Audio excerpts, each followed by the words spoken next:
Hello, everybody. I'm Max Hartley, and welcome back to Geek Out. Today, I'm here with Talon, Hello. Patrick, Hey, and a new voice today, Skylar. Hello. How you doing, Skylar? Doing all right. Good to be here. Yeah, glad to have you. Welcome to the podcast. yeah, hello, my man. hmm As you know, this podcast is our weekly podcast where we just talk about things that we're geeking out about this week, and we just have a very easy system to decide who goes next, which is I just decide right now. Patrick, what are you geeking out about this week? Patrick has already shown us a book, and I can say that I'm substantially geeking out about it already, and I don't even know what it is. I So wish I could read. I was going to say, this is beautiful.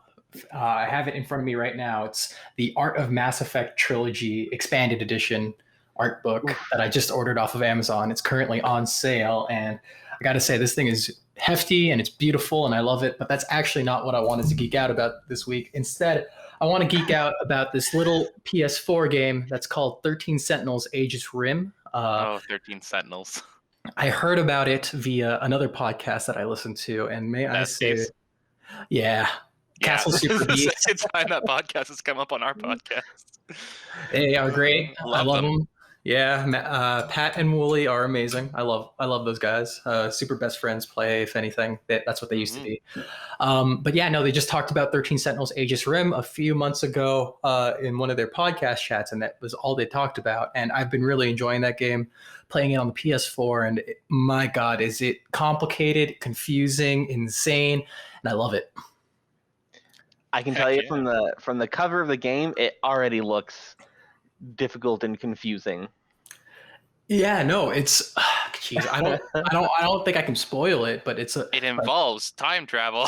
It involves time travel, mechs, Japanese high school students, World War II, and all these other insane, crazy things. And I'm just loving it. It's made by the basic calm stuff, very simplistic, like right. Tetris, when you have mechs and time travel and high school drama. And the best part, World War II. The best part is that the mechs aren't even the coolest part about this game. It's actually just the characters and the students trying to figure out what the hell is going on. It has 13 protagonists. That's why it's called 13 Sentinels. And in the first prologue, you actually only meet 7 of them. But I've been playing at least 20. I've played at least 20 hours of it, and I'm only at the halfway point, and I'm really enjoying it so far. It's gameplay is divided into 2 sequences. It's either you're playing this sort of this conversation and puzzle route where you're talking and acting as the students, and you're walking around the high school trying to figure out what's going on. And then the other half is split into this sort of Final Fantasy Tactics sort of fighting as a mech, and you're controlling 6 different squad members, and you're trying to destroy all of these different kaiju. And it's really amazing. It's a really fun game, and I really enjoy it. It sounds really cool. What kind of combat is it? Is it turn-based, or is it first-person shooter? It's sort of real time, but it's real time, but you can pause it reminds me a lot of Dungeons and Dragons, where it's okay. you have every combat session is quote unquote 2 minutes, but every time you pick a character, time pauses, and then you're allowed to sort of move them on the battlefield, give them their different attacks and whatnot. It looks really low budget, but it's surprisingly fun because there's a lot of enemies. It's literally just dots on a grid map, and you're just trying to and it's like a tower defense. You're trying to protect this thing for 2 minutes or kill all the kaiju in the vicinity. It's actually really easy on normal mode. I might go on to intense because it's really easy to just kill all these different kaiju. But I've been really enjoying it. It's just a really fun game. Geez, and I wish more people talked about it, but I have never heard of it before now. So, but to be fair, I did get my first PlayStation in December. Oh, so for sure. I'm still entering the realm of what PlayStation can offer. Oh, dude, you're joining in at the best PlayStation time, in my opinion. I did get a PlayStation 5, so... I mean, if anything, just as a general PSA, Ratchet and Clank is free and available, and also Final Fantasy VII. Oh, the newest one. Oh yeah, if you have a PlayStation, definitely get PlayStation Plus. Like I know Oh, all yeah, the we game have that. systems like give out free games and that stuff.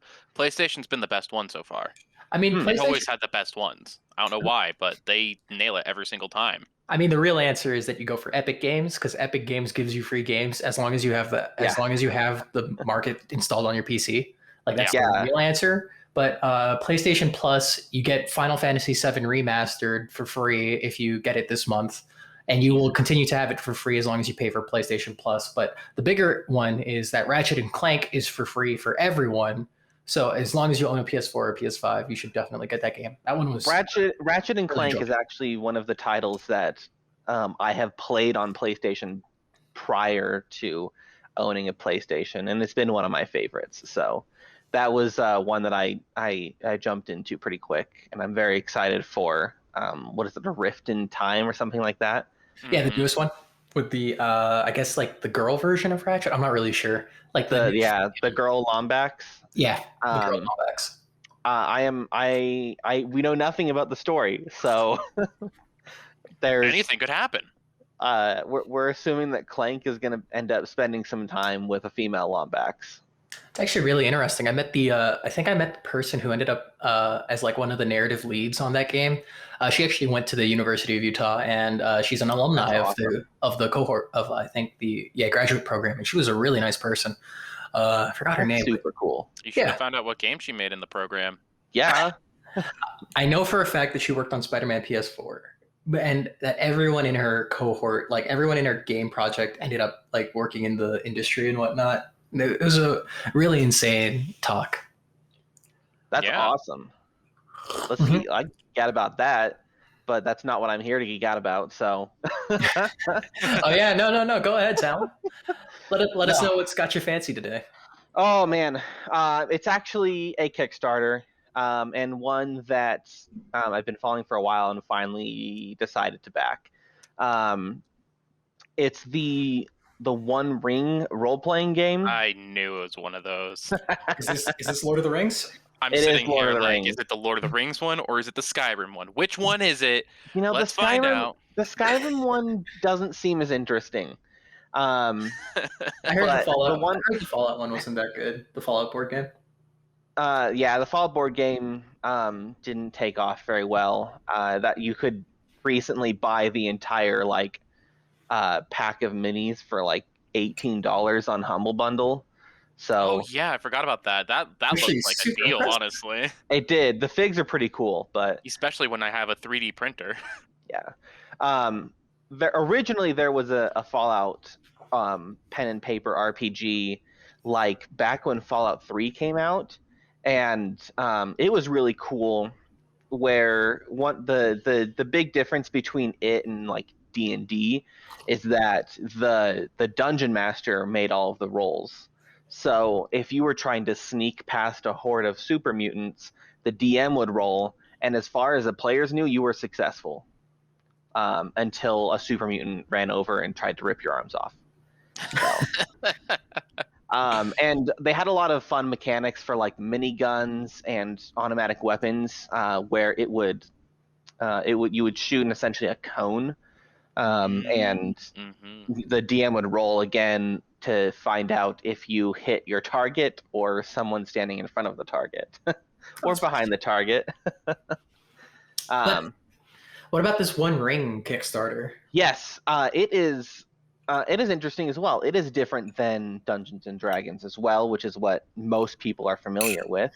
I actually don't know what to expect all that much because they haven't released the rules yet. It's something that they're still working on. But the people who are behind it have done this before. They've actually created rule systems for like Alien, and they've got a bunch of cool stuff. I have to see on this list. I'm looking up now. Yeah. I had it earlier, and then I decided to scroll away because I wanted to look at pictures. Oh no, they have dice. They have a lot of dice. Oh, that's nice. The big scary part with this is that there's a lot of add-ons that I want, and and my bill for this has quickly racked up, and I have to decide if I actually want all of it. How much are you donating to the Kickstarter? Right now, like $200. Whoa! Hey. Okay, I gotta ask. Like, do you get the ring? Like, if you get like the you do not $1,000. Oh, come on! Is that an unlockable though? Hold on, let me see if they're unlockable. It is not. There is no one ring unlockable because this is not set during Lord of the Rings. It's set during The Hobbit, essentially. So that time, and it's the main setting is the Shire and Eriador, which is the place where all of the it's north. It's where Bilbo goes for his adventure in The Hobbit. So not Fangorn Forest, but Mirkwood. Mirkwood Forest is in there, so you have the elves. There's the dwarves of the Iron Mountain, and there's just I'm expecting a lot of really cool things to come out of this. Lord of the Rings lore is so substantial that it's I can't imagine trying to work around all of the stuff that already exists for Lord of the Rings, because Tolkien had, oh my God, so much stuff. It's got 30 goals and it's already met 29 of them. It's just a little Are you farther away. serious? The last goal is solo mode. I don't know what SEK is. SEK is a Swedish currency. Yeah. Oh. When is this? When was this announced? It's Swedish kroner, but I don't know what like what 1 SEK compared to $1 is. All I know is that it's a lot less, or like 15 million SEK is not $15 million. For one United States dollar, you get 8.4 SEK, Swedish krona. Yeah. I don't know. I've put a lot of SEK into this. It's like something like 2,470, I think, is what I have in there. Because with all of these unlockables, so I'm getting the special edition book because, I mean, how can you pass up this beautiful leather bound, it's faux leather with gold foil stamps on either side, and on the back it has the text that's on the One Ring. It says the One Ring to rule them all. That's pretty slick. 1 ring to find them, 1 ring to bring them all, and in the dark. No rings given. No rings given. Max, you're not getting a ring, okay? But I want one. Then go make one. You have to. That's valid, honestly. You have a 3D printer. Get your. I'll make a resin cast, and then I can actually make it. Get your Celebrimbor on and forge. I can take it to a jeweler, and they can melt my meteorite into it. That would be forge it in the fires of Mount Doom. You know. There you go. There you go. What you can do, you just have to make it to New Zealand. That's not far. I'm telling you. They walked there in the movies. I can walk there. Yeah. You can certainly walk from the Shire to Mount Doom. Probably. It's like a 3-day walk. Oh, that's nothing then. What Salt Lake City, Utah? That's what, like maybe an extra day. Yeah, exactly. I will say that this Kickstarter sounds super interesting. I might check it out, honestly. It is. There is only 2 days left, so everyone who ends up listening to this will have come and gone. But their store will always be available. Mm-hmm. You gotta love those. Yeah, so that like everything that they've made is available for purchase. So this isn't something that's going to just fade into obscurity unless it sucks, which would be really disappointing if it does. That would be extremely disappointing. And this is like totally sponsored and like supported by like the Tolkien Foundation, right? From what I can tell, yes. I don't think they necessarily need it for what they're doing. Well, because we have this, and then we also have the Amazon Lord of the Rings TV show that's coming out in a few years, and we also have working on that. Serious? Yeah, he graduated 2 years ago, and he's like, I want to do this really badly, and then he applied and showed his scripts, and they were like, no, you're hired now. He's Come to New Zealand, and then he's just like left to help them in production. I was like, oh, cool. Damn. He's a scriptwriter, And he got in, not bad. Yeah, That is it was really incredible. entertaining too, because I can tell he's really busy. Because we were communicating with him, and then suddenly nothing. And every time I go like, "How's it going?" It's like no response. It's I just can't. dead silence. I can't wait to see his name in the scene where Frodo Right? and everyone meets Tom Bombadil, and Right. then it's never talked about ever again. Well, I mean, the Amazon series is taking place in the Second Age, which is like 1,000 years before The Hobbit ever happened. Really? Oh, Yeah. I did not know that one. That's actually one of the reasons that a lot of the former actors of Lord of the Rings, like Orlando Bloom and Cate Blanchett, have come out and said that they don't think that the series should be called The Lord of the Rings because it's not taking place during the Lord of the Rings. The rings have not been made. So it's okay. Yeah. It's even before that. Oh wow. It's before Celebrimbor makes the rings. So it's more like the Silmarillion in the sense that this is everything before. Okay. Yeah. Okay. Yeah. So it'll be interesting. There's not a lot of like, I mean, there is a lot of source material for it, but there isn't a lot of like widely accessible source material that most people have like consumed. So it'll be really interesting to see how it pans out. Yeah, how they translate. Like, because, oh god, I'm reading through Tolkien right now. I'm reading Fellowship, and my god, is that guy dense. But yeah, no, it's going to be interesting seeing how they sort of convert his writings into something that's actually consumable in a TV show format. And that's the thing about the Lord of the Rings trilogy too, is even though it's technically 6 books, which is weird. I don't know why they call it a trilogy, but each book has 2 books in it. He wrote that to be read as like an epic story. He did not write a lot of his other stuff to be consumed as a story. So it's like hardcore history book stuff. Yeah, history's fun. History is fun. History is cool. Remembering all the dates that you need to remember for things to become relevant. I think history's fun when it's told in puppet form. Puppet form? That's what we need, is a Muppets version of Lord of the Rings. I'd watch it. I would. Watch it. Sounds like a disaster. But yeah, no, I mean, there's that. There's the Magic the Gathering collab that's going to happen soon with.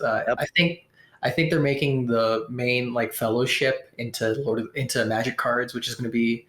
It's weird.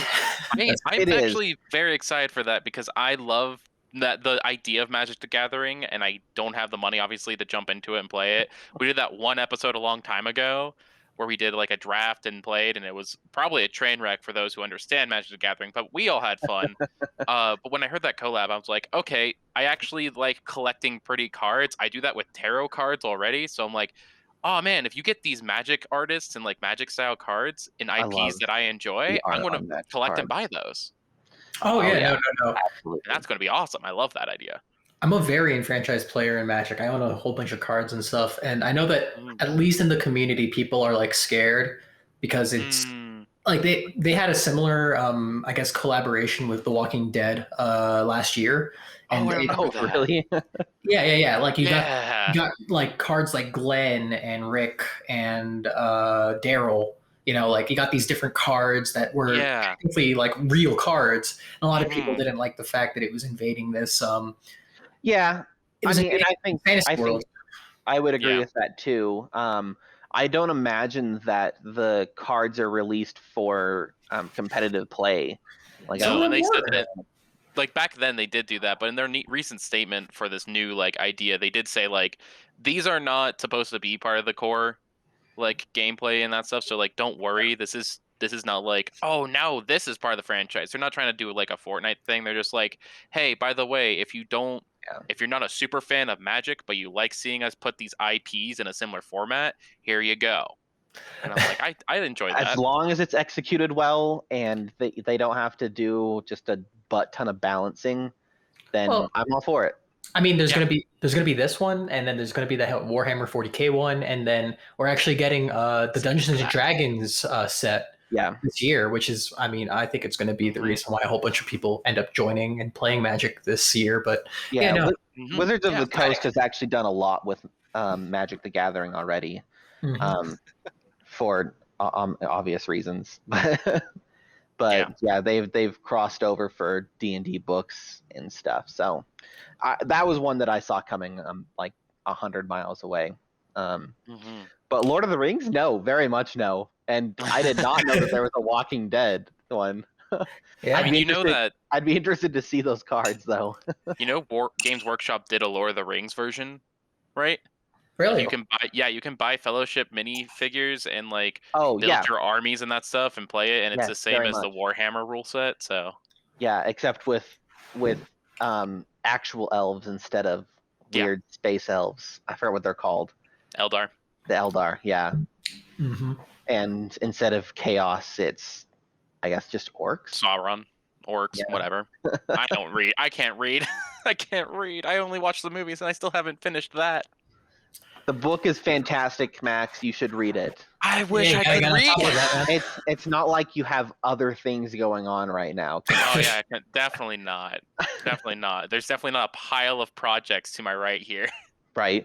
The other thing, I just wanted to add the last thing that like grabbed my attention about this Kickstarter is I'm going to be getting cloth maps. Whoa! Oh yeah. No way. Cloth maps of Eriador and the Shire. You know we're big nerds when you say cloth maps, and two of us go, heck yeah! Are they electric dryer safe, dude? I have no idea. I don't know any of the specs for them yet. They have not actually been created yet. They're working on it because obviously they were added as Kickstarter stretch goals that they have just completely wiped out, destroyed everything that they have set up. They've added like, I think they started with 10 and now they're on what, 30? Yeah, 30. Yeah. Which is just bonkers. So I mean, if you want to feel better about your purchase here, Talon, I spent $600 to $800 on a Kickstarter. I mean, I have already all the expansions for it. It's that Darkest Dungeon Kickstarter. I got 2 versions of that because my friend wanted one really bad and he was disappointed. And I was like, I have the dough and I don't want to be smart with my money. So Merry Christmas. Let's do I got him that with all the extensions along with mine and all the extensions. That's really cool. What'd you get with the Kickstarter? The Darkest Dungeon board game just comes with minifigs of all of the characters, pretty much. They have all of them now. And then, of course, do they have all of them now? Oh, yeah. When they finished, they're like, yeah, we got all of them. We got I think the only thing they didn't really get into, but they still threw in, was like the PvP part of Darkest Dungeon, the most recent part of Darkest Dungeon. Okay. But they also weren't like planning to implement that into the game. So they have like the Blood Feast and the Cosmic Farm, whatever it's called, which are 2 expansions to that. And they added all the minifigs for that, and they're beautifully sculpted, and they're you can paint them. And I'm excited to get it. I don't get it until September, but I just am excited for these minifigs. And then, of course, they're like, oh, by the way, a bonus here. We got all those hero minifigs. We got another set of them in different positions, $35. And I'm like, I wish I knew that beforehand because, man, I wish I had that money to get those extra ones. But, yeah. That's that make you feel better about how much money you spent on that. Okay, it does, but it doesn't, because guess what? I already purchased the Divinity Original Sin board game with all the expansions for that, which was a pretty big. Okay, but that was another exclusive though, right? No, that is something that you can still get. Okay. On like the post Kickstarter site. I don't know what that's called. Yeah, it's a new thing the Kickstarter's been doing where it's just like, hey, are you late to this? Because there's a lot of people that almost happened to me where I saw another Kickstarter the same time around Darkest Dungeon. It was Hellboy D&D and all that stuff, and I saw it and it was like, hey, by the way, 7 hours left, and I was like, ugh! And so I impulse bought. Right. Because I mean, for a lot of projects, that isn't something that happens. It has to be like a project that's actually going to be completed, which is often my worry with Kickstarter. Is like, okay, these people are now getting like thousands of orders when their original goal was to only get like hundreds of orders, and the production ramp up from hundreds to thousands is pretty severe. And I feel like that can put a lot of stress on timetables that they might have originally thought of. But that's why books that are almost completed, movies, I'm also a big fan of like supporting through Kickstarter. But dice, I am not. I hate supporting dice through Kickstarter because if it's really popular, all of a sudden you have like thousands of other people that are waiting for dice, and they have to make each set of dice, which just takes time. Yeah. So it's it's worrisome for back some things on Kickstarter, but I have obviously jumped for a couple things recently that have ended up being very expensive, but hopefully they are amazing. Yeah, I hope you can be at peace with yourself, because there are 13,091 backers. So 13,090 other people have decided to go the same route you have. And of the 11,800 goal, US dollars, there's been a total pledge of 1.62 million Jesus US dollars, and it was funded in 4 minutes. Yeah. You guys want to make a Kickstarter? Right? We just have to be cool looking so that everyone jumps on board immediately. Yeah. Reminds me a lot of like the Critical Role animated series Kickstarter, where it got funded in an hour. And they like posted it. Did it take that long to fund? Yeah. It was ridiculous. Like, it took that long because it was processing in the site. Their site started crashing from this like actual traffic on their site. Yeah, they ended up hitting like $5 million or something like that, and they were just posting video after video of how insane it was going. By the time they upload a video response, they tripled their actual amount they wanted to get. I think they were at like 3 million at that point. He's like, "We're thankful so much for you guys donating and reaching 1 million in one day." And then like a little thing here, it's 3 million as of today posting this. It's just like, oh my god. I think what was so cool about that, which like just kind of makes sense, but that the voice actors that play their characters are voice acting the characters. In the animated series, which like seems obvious, but that's still really cool. But also, how like surreal would that be that your D&D character that you've been streaming and just been playing for the last 2 years is now all of a sudden going to be like forever like remembered as this animated feature, and as long as it doesn't suck. As long as it doesn't suck. But given what the Critical Role people have, like the work that they've put into stuff, they all seem very passionate about what they're working on. So I think we'll be okay. Oh yeah, no, I have high hopes for it, but I mean, we haven't heard anything about it in like quite a while. You're right.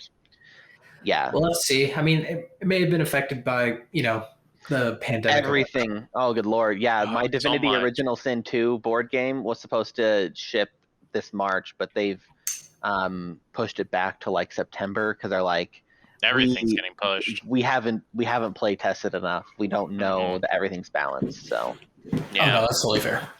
Yeah, take your time. And good Lord, with how deep of the game that it's supposed to be and how many cards that they've added, that must be a nightmare trying to balance test everything. So all right, I think that I have derailed us enough on just all of the things. So many derailed. So how about we move on? Yeah, let's move on to you, Skylar. Let's get an introduction of you. How about that? After an hour of us derailing the conversation. We haven't been that bad. It's only been like 25 minutes, right? Oh yeah, it's not that long. It's not too bad. Well, I mean, I've just been I'm more of a fan of some of the technical video games, as well as some motorsports and good old-fashioned drones. So I mean, that's kind of what's come up on my radar this week. Formula One has had a bunch of new car reveals. Got some sick new liveries and brand new cars, carrying over from last year because they had to do a couple of rule freezes due to the pandemic. So really cool. We had Mercedes do one this morning, Alpine, which used to be Renault, do one this morning. We had a couple of other cars last week as well. Namely McLaren did their car last week.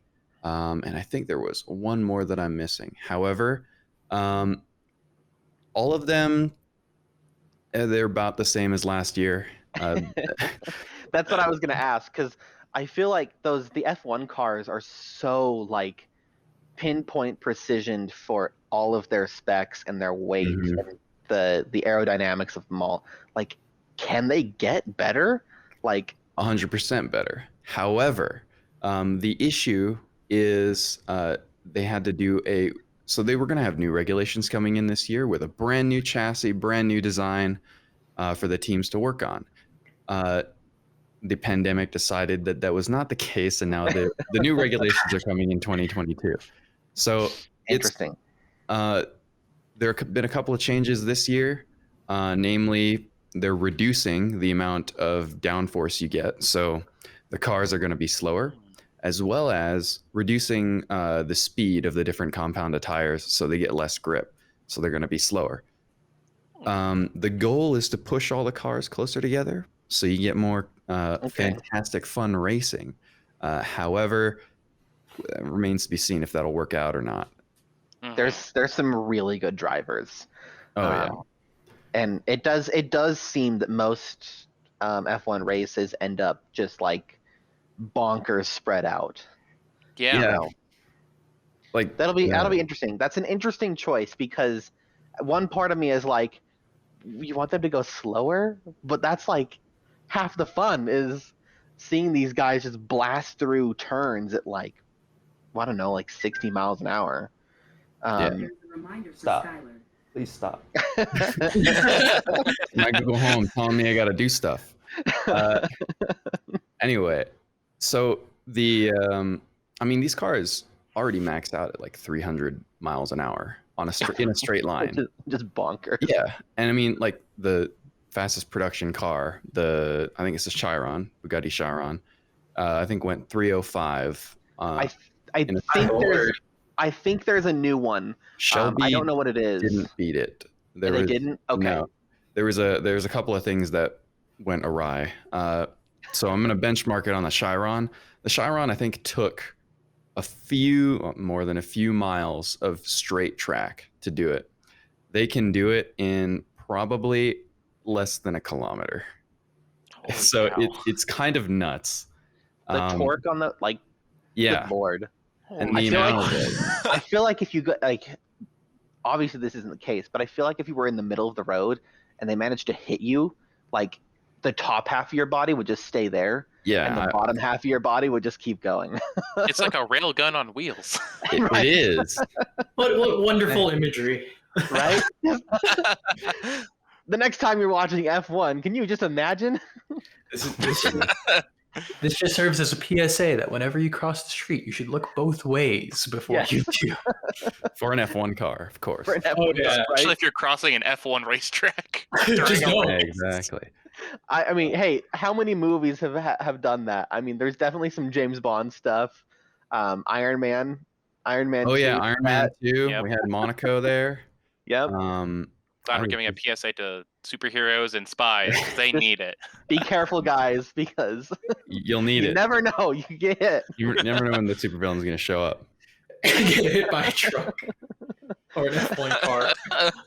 Now, F1 is it's difficult because NASCAR is the big thing in the United States. It is, yeah. And NASCAR is cool, but it's just not as entertaining as Formula One, or I would say Formula 2. So yeah. Formula 2 as well. I mean, like the Formula series, everything goes up. I think it's 4, 3, and 2. They're a feeder series in Formula 1. So if you do well in those, you have a chance to get contracted by a team as their reserve driver, even a main driver on one of their seats. Or if a new team wants to pay the $200 million it costs to get into Formula 1, feel free. It's Formula 1 to me is such an interesting sport because it's not only revolving around the racing. You have the ongoing development of the cars between each race. So this season there's going to be 23 races. The cars are not going to look they're going to look roughly the same, but they're not going to function aerodynamically, electronically, exactly the same as they have been or they will today, because between each race, they have people at their factories creating new parts, designing new things around the tracks that are coming up. Monaco, for example, super high downforce. There's a lot of tight corners you got to worry about. So they're going to trade some of that straight line speed in order to get their cars to stick to the ground, and so they can take the corners faster. And all of that is tons of strategy coming out of the teams. So it's not only, okay, well, we just go around in circles and do a couple of laps. It's, okay, my team is going to be working on this today.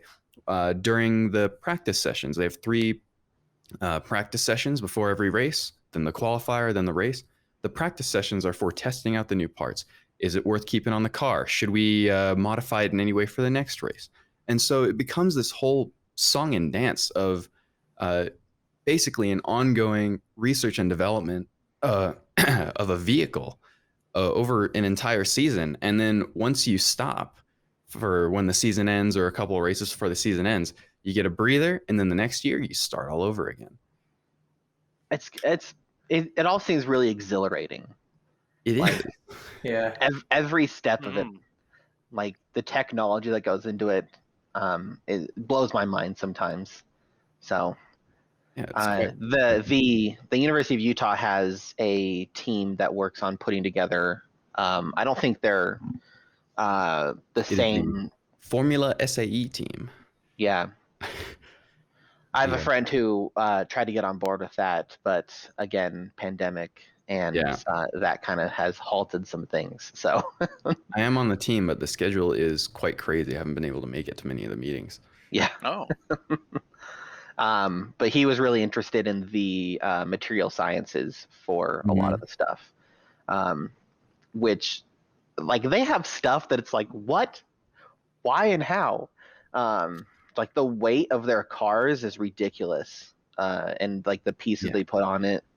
I don't know anything. It's just what I've been told and kind of like experienced secondhand. So it's a fascinating sport. Absolutely. For sure. Since One I that see I don't some guys glossing over, I'm going to pivot to a different subject. So I didn't want to say anything. Yeah, no. Okay. I could geek out about it too. Understand anything about cars, dude? Like, all I know is Deja Vu and Initial D. That's enough. That's kind of where I started. What about Taxi? What about Taxi, man? What, Crazy Taxi? Yeah.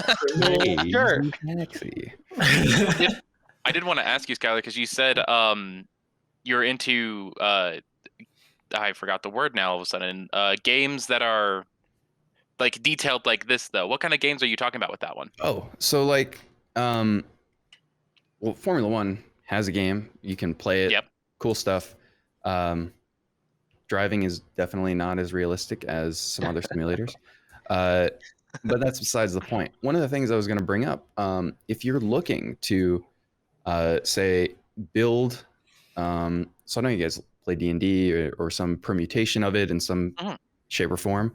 One of the cool things, I play this game called Arma 3, or Armed Assault 3. Yeah. It's really cool because it's like this military sandbox that you can play around in and, make your own cool stuff. But you can, in fact, boot up a live session with somebody as what they call Zeus, or the god, and they can control everything except the players. So they can That's wild. place enemies. I didn't know that. Create like objectives and give it to the players. And the players do their best to solve these, essentially solve these problems with the tools they're given. So if you give the players, say, armored vehicles, like a tank of some sorts, but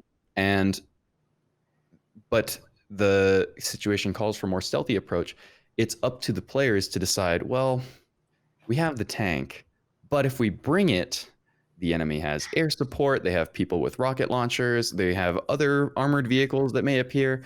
And so it's all like building this experience and putting together something that is reminiscent of a campaign.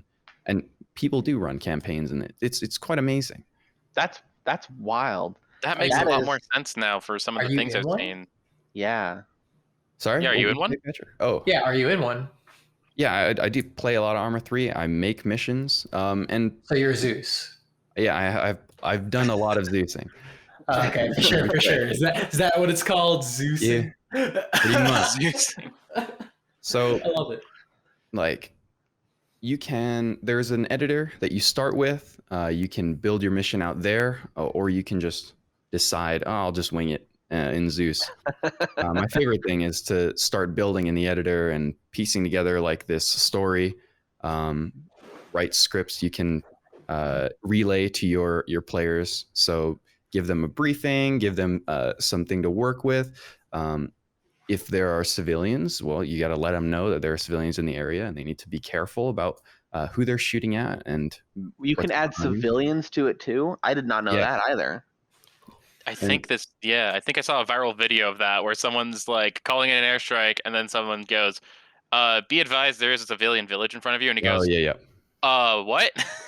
They walk up and they're like, this guy had a gun already, right? And he throws a gun on the body and he's like, totally. Yeah. That's from Soviet Womble. He's a well-known content creator that deals with Arma 3. Very funny. I didn't know it was that like in depth. That's super cool. Neither did I. It's popped across my Steam feed several times. I think I'm always like, honestly. If you get it on sale, totally worth it. The campaign isn't even half bad. Heck yeah. All I remember about Arma 3 is like the mid 2010s, I think, when it was at its like peak popularity. Not because it was Arma 3, but because it was DayZ. Mm-hmm. Like, the DayZ mod was like super wild on YouTube and everything, and like I'm not even sure if it was on Twitch, but like everyone couldn't stop talking about it because that was during like the whole zombie craze. Yeah, exactly. You guys remember that? You guys remember the zombie craze? Oh gosh, I do. I remember being a part of the zombie craze. I got the World War Z book and How to Survive a Zombie Apocalypse as soon as everyone else did. The zombie survival read kit. them at lunch. All we did was read them at lunch and compare and strategize with our own homes. And it's like, oh gosh, I think back at that now and I'm like, why? For me, it was a lot of Call of Duty Black Ops. Call of Duty Black Ops Zombies and Black Ops 2 Zombies, doing the Easter eggs. Call of the Dead was my personal favorite map. Shrink rate was cool. That's back when I got the Anarchist Cookbook, actually. Oh my gosh! It's a really is that cool like book. illegal? What a better way to defend your house. I mean, like banned in the States or something? No, absolutely not. They couldn't do that. The book has a bad rap. It teaches you how to make things like pipe bombs, but that is such a minuscule part of what that book is actually about. I mean, like, you could argue a welding book teaches you how to make a gun. So, I mean, like, it's just a book with knowledge in it. But it's also kind of funny in this context where me and Patrick are like, yeah, we got the popular books, that's like basic survival kit. Meanwhile, you're over here like freaking scrubs. I'm actually over here learning real fighting techniques and weaponry. And I'm just like, oh, cool. A lot of it is about like how you would survive in a society that has broken down. So, like, how do you find food? How do you forage? How do you like cook things without a stove, because that's something you'll probably have to figure out. And how do you, like, if you're in a dangerous situation and you happen to be with other people, like, how do you set up a system where people can all communicate with what's going on? How do you set up watches? Because there's more to it than saying, like in D&D, like, oh, my character is going to sit up and do watch overnight, roll a perception check. You mean that's not real life? That isn't real life. I was blown away. I was like, what? How could my fantasy role-playing game have lied to me like this? I don't know what you guys do, but every morning I roll to see my constitution. Right. You roll a natural one, go back into bed. That's right then and there. But no, there's a lot of really cool stuff in there, and yes, it also teaches you how to make pipe bombs, but there's a lot more to it than that. You can look up a botany book and learn how to poison someone. I mean, like, it's a book. It teaches you things. Philosophical ways of life. There is a section in there that is like, okay, what are the rules that exist now? So it's been a while since I've looked at it. It's not something I haven't taken a lot away from it. I couldn't make a pipe bomb. Okay, so if I end up making a pipe bomb in the future, I'm gonna blame it on you. That's fine. Whatever. Audio evidence. This will be playing in the courtroom. They'll have to listen to the whole episode. Yes, like so. Let's make this good, guys. So remember, tune back in next week. Yeah. Exactly. All right, Skylar. Sorry, I took you off. I No, derailed us okay. again with the zombie apocalypse craze. Which is hilarious because there is an insane amount of mods for Arma 3, including a zombie mod in which you can send hordes of zombies after the players, in which they will have to fend for their lives. But it's just like D&D, where you have to balance the difficulty. It's not all, just send enemies and more enemies and enemies. You need to give the players a breather. You need to give them some time to rest and recuperate. If they loot got bodies. people that, loot bodies, especially if you're giving them limited supplies, you have to give them time to replenish them. And then, I mean, you can have more than one Zeus if you want. So if you have something super complex, you can have one guy working on one thing, and you guys are, I mean, like, we normally talk back and forth in Discord. Hey, can you go build this? I'm starting a new, I don't know, engagement over here on this hill. Holy cow. That way it's super fluid, super, like, you go from one area to another, no difference felt in the difficulty and whatnot. And I feel like it's sort of the digital military D&D. It's kind of fun. Which, like, seriously has increased my, like, interest in it. Yeah. Like, from here to way up here.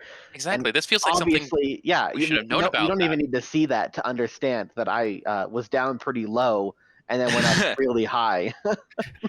I'm surprised, like, I didn't know about that. That's awesome. Like, as a game developer, that sounds like something incredibly amazing. Yeah, it sounds like baby's first introduction to game design and level design and everything. Yeah, but, like, so in an easier format. It's so... Yeah. God, I'm angry at myself for not knowing this. Right? You guys like, I mean, there's Halo mods, there's some Warhammer 40k mods. Okay, 40k mods might be. Yeah. You sold me. I'm done. And there we go. My next paycheck's going to Arma 3. Yeah, right? Yes. Holy cow. A couple of friends in what they call milsim groups, so they follow some, like, a rule set, and they have ranks and stuff, and you do paperwork. So definitely the military. They have a milsim, like, to rank up in the sort of organization, you have to apply for the next rank, and you have to have completed training, and then you have it's quite insane. You take it serious, like super seriously. Okay. I would be a private forever. I mean, that's still fun because you just, like, run out and go shoot stuff. And so that group, they're called the 700th, the Myrmidon Legion 700th Cadian, and they do that's all Warhammer 40k. So they deal with some fantastically modeled mechs. We have some Space Marines, the orcs and whatnot chasing after them. There are so many weapon mods. I mean, bolters, got them. Spades, all of them. Like, and then Halo. If you like Halo, there is a Halo mod. Operation Trebuchet is what it's called, and you get to be a Marine, a Spartan. There's the First Contact edition to it, where there are elites you can fight against, insurgents, and then all of these can be put together in sort of a pre-made mission. Or, like I said before, you can create it live with Zeus. This is just insane to me. I'm angry that I didn't know about any of this. I just want it now. You just sold me. I know, but now I'm overwhelmed because I'm like, oh God, there's so much that I want to get involved in now. This is like when I first learned how to 3D model in my 3D modeling class, and I'm like, I'm gonna make mechs, and then I'm over here with a cube that's, like, misshapen, and I'm like, how do I straighten the lines? Oh, that's so cool, though. Practice, and effort. Well, now I have something new to dive into, and maybe when I do, you'll hear me come back to this podcast and geek out about everything I've learned from you. Oh yeah, no, give us an update. Yeah, hell yeah. Yeah. All right, Max. You want to wrap it up? Absolutely. I want to close this out here with something I wanted to geek out about. It's also Kickstarters, and I just wanted to showcase a couple things I have Kickstarted because I got a couple back. The first one was a friend of mine did a pin set of knives and flowers. That's on my Twitter at J Maxwell Hartley on Twitter. It's a very pretty set. I mean, like, who doesn't love pretty flowers and knives? They work great. But the one I wanted to talk about mostly was the deck of dungeons, which I got. I'm holding it to the camera for the podcast, but I'll also tweet the images out. It is literally just a deck with dungeon layouts. Oh, that's that slick. you can combine together, and it looks nice. It works very well. The only like upsetting thing is like these things are not 1 inch. These are obviously for like the game cubes that you get with board games to show like how much ore you have or whatnot. Yeah. And I backed it, so I have the digital version of these cards, and so I could literally upload this to any game I want, and then we can make it that format. And or I'm going to look into how I print on plastic sheets and see how much it would cost to scale these up to make a bigger deck of this, and then you can literally run a dungeon that runs like a roguelite. That would be. And I just thought that would be a fun campaign where you have your players stuck in a dungeon.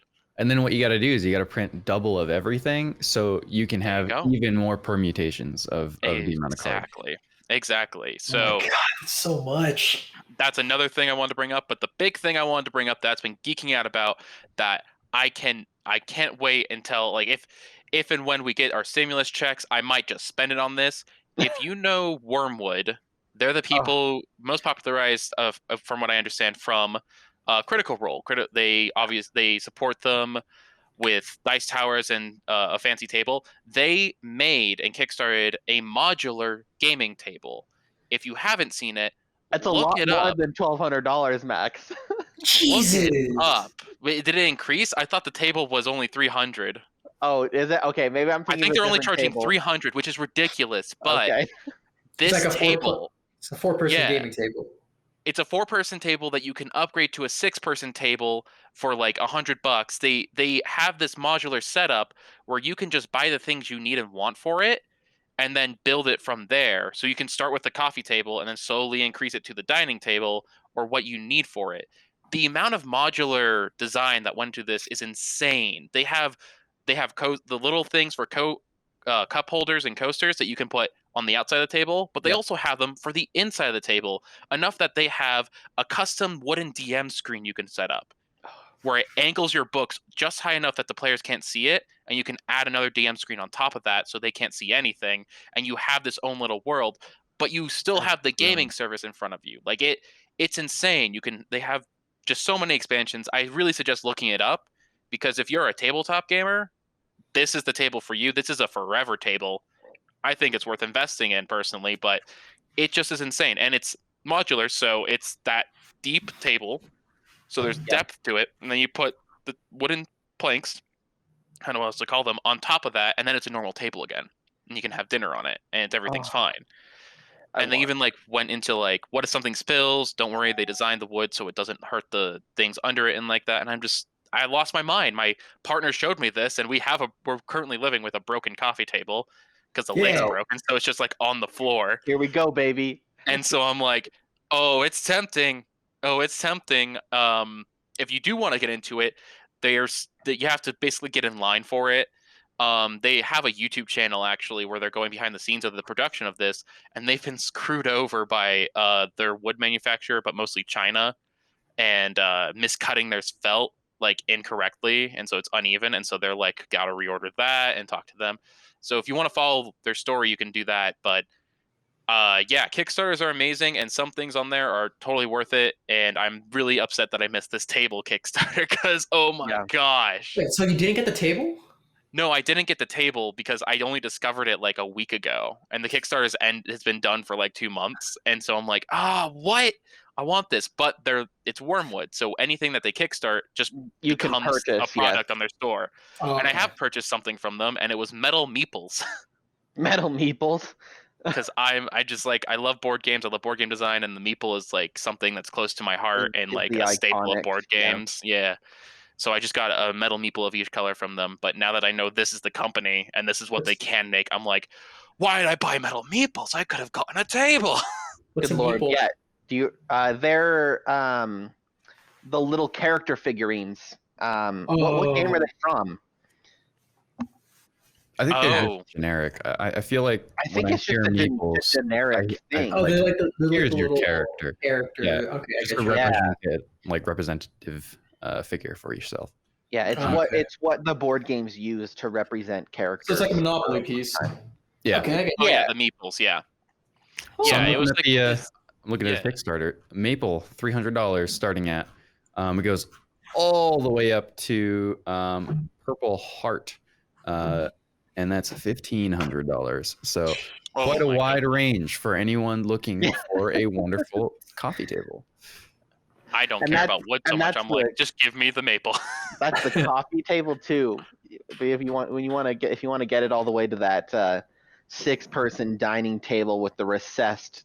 Oh yeah, that's 12 hundo. Yeah. My lord. But look at all you can do with it. Oh right? Yeah, no. I'm sure, but when you go to their store and it says place a deposit for a table, I'm not sure if I have the kind of cash for it. Yeah, not sure if I have the cash for any of this. If you have to ask how much it is, you don't have enough money. I'm like, hey, I might just propose to you, and we'll put this on our wedding registry. I might just propose to you with a table. Who needs rings when you have tables? Right? Look, this one has cup holders. Oh, my lord. Removable cup holders. It looks like on top of the table, you have to get a topper on top of it. And those are the expensive part. This is $650 for the cheapest sell those topper. Separately? Yeah, that's where they get you. I think that's the. From what I understand with Wormwood though, is that everything is like expertly made and put together. I don't doubt that. I don't. I've never heard anything bad about their product. So, like, no joke. I discovered the YouTube channel. I was like following them just like to see what the heck is their company like.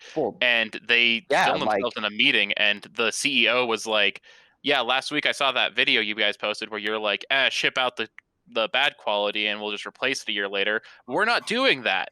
And he yelled at them for that. And that's like, we're shipping when it's actually good. If it means we're going to be late, then we're going to be late. But we're shipping good product to our standards. And I was like, I like the CEO. I like where he stands on that. Gotta respect it. Crazy is that it couldn't even been like 6 years ago was when they were just making dice holders and dice trays. Yeah.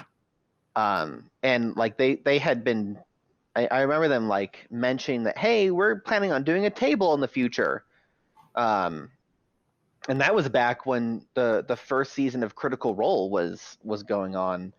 So like really not that long ago, and to see where they've gone with their product is really cool. Really cool. It's insane. They seem like pretty cool gents. I might check them out. Yeah. There goes all your money, Patrick. It's gone. Maybe. I gotta spend too much on Magic cards already. You're right. It's a great table. Let me tell you, it's a forever table. That is one of the things that's really cool, is that it does, because it's all like handcrafted, which isn't something that you can really that is really accessible to get any longer, because like the IKEA tables definitely aren't handcrafted. So it's really interesting to be able to get that kind of product as a millennial or someone even younger. Because my grandpa was a cabinet maker and handmade a bunch of like just all sorts of products. And we used to have a table that he made. Unfortunately, that got old and stained and broken. So that is no longer with us. But to be able to get something like that again would be really cool. Yeah. I just have to convince myself to spend $2,000 on a table. There you go. And that's where you cut me off. Yep. Yeah. And that's where you lost me and my student loans. Yep. I've only got a couple semesters left. What if I, instead of going to school for a semester, I buy a table? Education gaming table. Education dining table. The true dilemma of our generation, right? That's the real struggle. Mm-hmm. All right, Max, you got anything else for us? No, unfortunately, that's it. I can't try to sell you guys a more expensive stuff that you probably don't need. Yeah, no, that's it for me. Kickstarters are annoyingly great sometimes. Yeah. Well, that's been this episode of Geek Out. Hope you guys liked it. Be sure to catch us next week. And if you haven't listened to the previous ones, why not go back in time and listen to what the heck we were talking about back then and what was happening back then. I know last time we did Nintendo's Direct stuff, which was interesting. Gotta get those Zelda controllers. Those Zelda more aesthetic stuff that you don't need, but you want. But damn, they're pretty. They really are. Anyways, yeah, we'll see you guys next time. Geek out.